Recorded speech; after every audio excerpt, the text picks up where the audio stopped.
Assalamualaikum warahmatullahi wabarakatuh. Pada pertemuan hari ini kita akan membahas tentang kotekstual konteks atau konteks yang berada di dalam teks, inside the text. Saya sudah sempat membahas yang outside the text atau konteks. Nah, hari ini kita akan membahas yang inside-nya. Jadi kalau outside ya makna suatu ujaran atau kata atau kalimat harus ditafsirkan berdasarkan konteks yang berasal dari luar teks. Konteks sendiri ada 3 ya. Ada situational konteks, kemudian ada cultural konteks, dan ada interpersonal konteks. Jika kalian lupa dengan pengertian atau contoh dari konteks-konteks tersebut, dapat melihat video pada video yang saya share di grup semantik semester lalu. Oke, hari ini kita fokus kepada kotekstual konteks atau konteks yang bisa dilihat atau ditemukan dari teks itu sendiri. Jadi kotekstual konteks seperti yang sudah saya jelaskan tadi adalah konteks yang bisa kita temukan dari teks itu sendiri. Misalkan di sini ada contoh percakapan antara Avi dengan Dani. I went with Francesca and David. Kemudian Dani menjawab, aha, lalu Avi menjelaskan lagi, Francesca's roommate, Alice and a friend of Alice from London. There were 6 of us. Yeah, we did lot of hill walking. Jadi yang berwarna merah di sini, us dengan we, yang dimaksud di sana itu kita bisa tahu siapa yang dimaksud dengan us dan we karena di teksnya nama-nama tersebut muncul. Jadi ada Avi sendiri, kemudian ada Francesca's roommate, kemudian Alice, kemudian temannya Alice dari London, lalu ada David, dan ada Francesca itu sendiri ya. Jadi yang dimaksud dengan 6 orang atau yang dimaksud dengan kita atau kami di sana itu kita bisa tahu siapa karena di teksnya hadir. Nah, itu yang disebut dengan kotekstual. Jadi kita tidak perlu menafsirkan teksnya berdasarkan konteks di luar teks, tapi berdasarkan konteks di dalam teks itu sendiri. Kemudian language of the context inside disebut sebagai cohesion. Jadi suatu wacana itu pasti ada, agar suatu wacana atau teks itu enak dibaca, tentu harus memiliki kekohesifan dan kekoherenan. Jadi kalau kalian belajar writing, paragraph writing, itu kan pasti juga sudah dijelaskan tentang pentingnya cohesion and coherent. Nah, untuk konteks ini yang kita bahas adalah cohesion. Ada 2 jenis cohesion, ada grammatical cohesion dan ada lexical cohesion. Jadi kalau grammatical cohesion ya kohesi yang berkaitan dengan unsur-unsur gramatikal, sementara lexical cohesion itu adalah kohesi yang berdasarkan unsur-unsur leksikal atau pilihan kata. Nah, di sini ada 3 jenis grammatical cohesion, ada reference, ada substitution, dan ada ellipsis. Jadi sekarang kita bahas dulu yang grammatical cohesion, kemudian nanti disusul oleh yang lexical cohesion. Kita mulai dari yang reference dulu sebelum ke substitution dan ellipsis. Reference di sini ada istilah exophora dan endophora. Jadi kalau exophora di sini pengertiannya depending on the context outside the text, sementara endophora depending on the text. kita mulai dulu dari yang Endovora. Jadi reference itu kan refers to, gampangnya seperti itulah. Seperti tadi di slide sebelumnya ada we, kemudian us. Nah, itu kan refers ke siapa. Itu kan ya ini masuk ke reference ini. Nah, Endovora sendiri dibagi menjadi dua, ada anaphora dan ada kataphora. Anaphora, the pronouns that link back, sementara kataphora, the pronouns that link forward. Jadi kata kuncinya di sana ya. Kalau anaphora itu link back, sementara kataphora link forward. Contohnya di sini, the student studied really hard for her test. Her ini kan merujuk kepada murid ini, student, yang posisinya ada di kalimat sebelumnya atau link back. Nah, itu disebut sebagai anaphora. Sementara kataphora jika yang dirujuk ada di kalimat setelahnya atau di depan dari pronouns-nya. Jadi misalkan di sini, because she studied really hard, Nancy aced her test. Jadi she-nya kan refers ke Nancy. Nah, Nancy ini kan ada di kalimat setelahnya. Nah, itu disebut sebagai kataphora. Jadi yang perlu kalian pahami tadi itu ya. Anaphora itu link back, sementara kataphora adalah link forward. Lalu bagaimana dengan exophora? Kenapa exophora disebut sebagai outside the text? Di sini contohnya, I went with Francesca and David. I ini siapa? Itu kan ada di luar teks, tidak dijelaskan di dalam teksnya. Nah, itu disebut sebagai exophora. Dari mana kita bisa tahu I ini siapa? Kalau tadi ya dari teksnya kan ada Avi dan sebagainya. Cuman ketika kalian ngobrol dengan orang, itu ketika menyebut saya habis makan rawon gitu, itu kan sayanya refers ke kalian sendiri yang tidak ada di dalam teksnya, tidak ada di dalam percakapannya. Nah, itu yang dimaksud exophora seperti itu. Beda misalkan ketika kalian menyebutkan nama kalian. Halo, nama saya Joni. Saya kelas 3 SD. Misalkan seperti itu ya. Nah, jadi saya refers ke Joni, Joninya ada di dalam teks. Karena itu dia akan masuk ke Endovora, bukan masuk ke exophora. Tapi manakala tadi itu, ya kebanyakan I ini mau masuk ke exophora karena jarang ya ada ketika kalian ngobrol, kemudian menyebutkan nama. Assalamualaikum, saya Agwin. Saya barusan makan rawon loh. Nah, itu kan jarang sekali kita temui dalam percakapan sehari-hari. Kan biasanya langsung saja ngobrol dengan teman gitu kan. Saya habis dari kosan si Sule, misalkan seperti itu. Kan tidak kemudian ngomongnya, halo, saya Joni, saya habis dari kosnya si Sule, kayak gitu kan, tidak seperti itu. Manakala disebutkan ya berarti masuk Endovora. Ketika tidak disebutkan referensinya siapa, ya dia masuk ke exophora. Dan kebanyakan pronouns I ini masuk ke exophora. Kemudian kita lihat contoh di sini. Ada artikel yang dikutip dari The Disability Rights Commission leaflet. We have been established by an act of parliament as an independent body to eliminate discrimination against disabled people and to secure equal opportunities for them. To achieve this, nah di sini ada them dan this yang merupakan Endovora. Kenapa Endovora? Karena referensinya ada di teksnya. Jadi yang them di sini ini refers to disabled people, sementara yang this itu refers to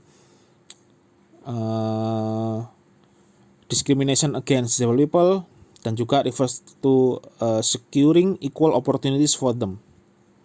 Nah, fungsi kenapa kita perlu mempelajari Endovora atau kenapa kita perlu menggunakan Endovora? Jadi fungsi utama dari Endovora itu tentu saja untuk ini avoids unnecessary repetition, menghindari pengulangan-pengulangan kata atau frasa yang tidak terlalu penting ya. Maksudnya untuk menghindari adanya pengulangan-pengulangan atau adanya repetisi atau adanya redundansi seperti itu. Karena jika tidak menggunakan Endovora, misalkan ini di teks tentang The Disability Rights Commission ini, jika tidak menggunakan endovora, maka akan menjadi sangat panjang dan berulang.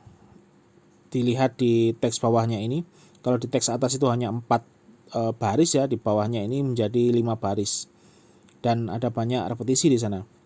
We have been established by an act of parliament as an independent body to eliminate discrimination against disabled people and to secure equal opportunities for disabled people.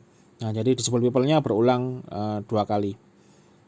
Jadi fungsi dari endovora adalah untuk menghindari adanya repetisi. Selanjutnya adalah substitution. Substitution pengertiannya the replacement of a word or phrase with a filler word. Jadi menggunakan filler word untuk substitute. Sama dengan endovora tadi, menghindari adanya pengulangan atau avoid repetition. Hanya bedanya kalau substitution ini agar tidak terulang, kata tersebut diganti dengan filler word seperti so atau do, seperti itu. Tujuannya sama ya, untuk menghindari adanya repetition. Contohnya atau one juga seperti itu. Contohnya di sini ada lagu dari Reynolds tahun 1962. Kita dengarkan dulu lagunya ya. Little boxes on the hillside, little boxes made of ticky-tacky, little boxes on the hillside, little boxes all the same. There's a pink one and a green one and a blue one and a yellow one, and they're all made out of ticky-tacky and they all look just the same. Oke, jadi kalau kalian cermati tadi di liriknya itu ada little boxes on the hillside, little boxes made of ticky-tacky, lalu di bawahnya ada there is a green one and a pink one and a blue one and a yellow one. Nah, one di sini menggantikan little boxes. Jadi itu disebut sebagai substitusi. Jadi kata little boxes disubstitut atau diganti oleh kata lainnya. Ya kayak pemain sepak bola ya. Jadi misalkan Ronaldo keluar kemudian diganti Dybala, misalkan seperti itu. Kalau substitution ini yaitu menggunakan filler word tadi itu penggantinya. Contoh lainnya di sini ada teks self-confident should not be a gender issue. Boys are not born more confident than girls. Society makes them so, because it traditionally values their skills and aptitudes above those of women. Jadi makes them so. So di sini itu menggantikan more confident than girls. Ya, ini bagus ini artikelnya ini. Self confident seharusnya bukan isu tentang jenis kelamin. Laki-laki tidak dilahirkan lebih confident dibanding perempuan. Masyarakatlah yang membuatnya nampak seperti itu. Seperti itu maksudnya kan, masyarakatlah yang membuat, kalau tidak menggunakan elipsis ya, masyarakatlah yang membuat laki-laki dianggap memiliki atau dianggap terlahir dengan rasa confident yang lebih tinggi dibanding perempuan. Because it traditionally values their skills and aptitudes above those of women. Selanjutnya adalah elipsis. Kalau substitution tadi replacement of word, kalau elipsis ini omission of word. Jadi elipsis dilesapkan, dihilangkan, kata tersebut dihilangkan atau tidak dimunculkan dengan anggapan bahwa pembaca atau pendengar sudah paham kata apa yang dimaksud. Jadi misalkan di sini ada contoh, after school I went to her house which was a few blocks away and then came home. Kemudian kata which was a few blocks away ini dihilangkan. After school I went to her house and then came home. Nah, yang menjadi penting di sini adalah tidak boleh mengurangi makna. Jadi tanpa harus mengurangi makna, orang yang diajak bicara bisa paham sekalipun ada kata atau kalimat yang dielipsis, yang di omission atau yang dihilangkan tadi itu. Contoh di sini penggunaan elipsis, ada novel dari Heller. Jadi he's afraid of you, Yossarian. He's afraid you are going to die of pneumonia. Kemudian bla bla bla, kemudian I will too. Ini kalau ditulis lengkap itu kan I will die of pneumonia too. Tapi kemudian die of pneumonia-nya dihilangkan, cukup dengan mengatakan I will too. I will too, the first chance I get. You just wait and see. Nah, kenapa dihilangkan? Karena tanpa ada frase die of pneumonia pun pembaca bisa paham yang dihilangkan itu kalimat apa. Jadi itu elipsis. Contoh lainnya di sini ya. Ini ada pertanyaan tentang is anyone here a linguistics major? Nah, ketika dijawab dengan elipsis cukup dengan I am. Jadi apa yang dihilangkan? Ininya kalau tulis lengkap kan I am a linguistic major. Tapi karena menggunakan elipsis cukup dengan I am saja. Sementara kalau dengan substitution I am one. Jadi one di sini menggantikan atau mengsubstitusi frase a linguistics major atau kata majemuk ya, ini a linguistics major. Seperti itu pengertian dari elipsis dan substitution. Untuk contoh-contoh yang lain ini bisa kalian baca sendiri. Jadi tadi grammatical cohesion ada 3. Reference yang berisi exofora dan endofora, lalu kemudian ada substitution, dan kemudian ada elipsis. Nah, sekarang kita beralih ke lexical cohesion. Ada 4 jenis lexical cohesion. Yang pertama ada repetition, lalu ada synonyms, kemudian ada superordinates atau yang kalian kenal dengan istilah hypernym, lalu ada general words. Seperti yang saya sudah sampaikan tadi di awal ya, kalau gramatikal itu kohesi karena unsur gramatikalnya, kalau leksikal kohesi karena unsur leksikal, pilihan kata dan sebagainya semacam itu. Yang pertama adalah repetition atau repetisi. Nah, jika tadi endofora, kemudian exofora, lalu substitution dan elipsis, itu fungsinya untuk menghindari adanya repetisi. Sementara yang ini, repetition ini itu malah memunculkan adanya repetisi. Untuk apa? Ya, untuk stylistic effect, untuk efek stilistika, untuk efek keindahan bahasa. Jadi kalau misalkan puisi, kemudian lirik lagu, lalu kemudian beberapa karya sastra itu kemudian ada banyak repetisi di sana, itu bukan berarti penulisnya tidak mampu untuk menghindari adanya repetisi, tapi memang sengaja dibuat seperti itu untuk memunculkan keindahan, bahasanya. Di sini ada contoh teks dari tulisan Lawrence, short story ya ini ya. Jadi di sini ada banyak sekali pengulangan chrysanthemums atau bunga krisan. Di sini kalian bisa lihat berapa kali ini muncul kata-kata chrysanthemums ini. The child put the pale chrysanthemums. Kemudian di bawahnya juga ada no, she said not to me, it was chrysanthemums, dan sebagainya. Ini juga ada 4 kali muncul kata chrysanthemums di sini. Sama dengan tadi di lagu Little Boxes, itu juga kata little boxes-nya muncul berkali-kali. Nah, itu bukan berarti tadi ya. Jadi sengaja melakukan pengulangan untuk unsur stilistika, unsur keindahan bahasa. ini saya berikan contoh lagu lama dari Indonesia yang sengaja menggunakan repetition dalam lirik lagunya. Kita dengarkan bersama ya.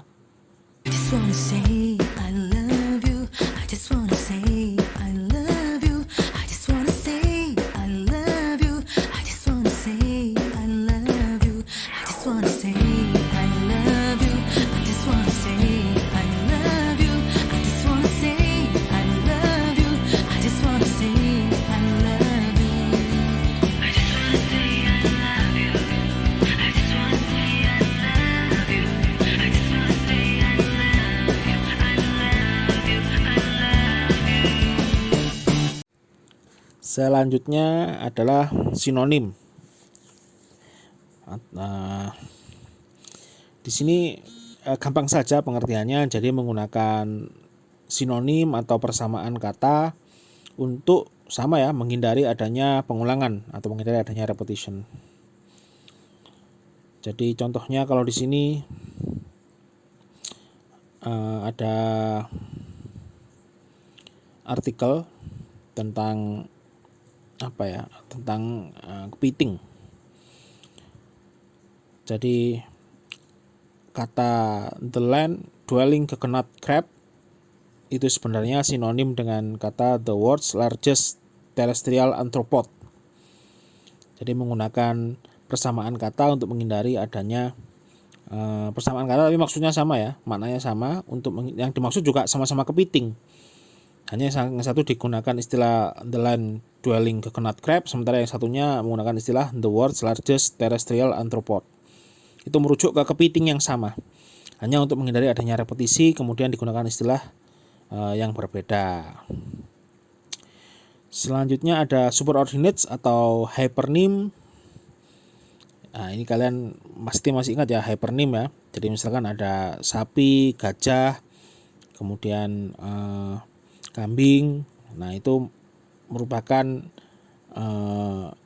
hyponym. Sementara hypernym dari kata-kata tersebut itu adalah animal, kan seperti itu, atau binatang. Nah, istilah lain dari hypernym adalah superordinates. Nah, kalau kalian lihat di contoh yang tentang chrysanthemums tadi, termasuk di contoh ini chrysanthemums kemudian diganti oleh flowers. Elizabeth stood looking at the flowers. Flowersnya refers ke chrysanthemums ini ya. Jadi kata chrysanthemumsnya diganti flowers. Flowers merupakan hypernym dari chrysanthemums. Karena selain bunga krisan itu ada bunga mawar, melati, ada bunga janda bolong dan sebagainya yang merupakan hyponym dari hypernym bunga ini. Jadi dia tidak untuk menghindari pengulangan, kemudian chrysanthemumsnya diganti dengan the flowers seperti itu. Itu superordinates. Selanjutnya adalah ini masih tentang superordinates. Jadi ketika kita paham tentang superordinates atau paham tentang hypernym, kita tentu akan kemudian bisa menjelaskan kalau ada teks yang absurd. Misalkan di sini contohnya the elephant is a bony bird. Nah, ini kan absurd karena gajah itu bukan merupakan bagian dari burung. Kalau burung ya ada burung gereja, burung emprit, kemudian burung lovebird misalkan seperti itu. Jadi kita tahu kalau lirik ini atau teks di sini ini absurd karena menyebut gajah bagian dari burung. Lalu kemudian terakhir adalah general words. Jadi kalau tadi ada hyponym, di atasnya hyponym adalah hypernym. Nah, general word ini di atasnya hypernym. Jadi kata yang paling umum. Tadi kan ada bunga krisan, kemudian ada bunga melati, bunga mawar, itu hypernymnya adalah bunga. Nah, di atasnya bunga itu disebut sebagai general word. Jadi menggunakan thing, stuff, place, person, woman, man seperti ini. Jadi menggunakan kata-kata yang sangat umum. Saya kira itu penjelasan tentang bab kotekstual konteks, yang dalam hal ini adalah tentang cohesion. Jadi kita bisa menarik kesimpulan ya, ada dua jenis cohesion, yaitu grammatical dan leksikal. Grammatical terdiri dari reference terdiri dari exofora dan endofora, lalu kemudian ada ellipsis dan ada juga substitution. Sementara lexical cohesion ada 4 jenis, yaitu repetition, synonyms, superordinates atau hypernym, dan terakhir adalah general words.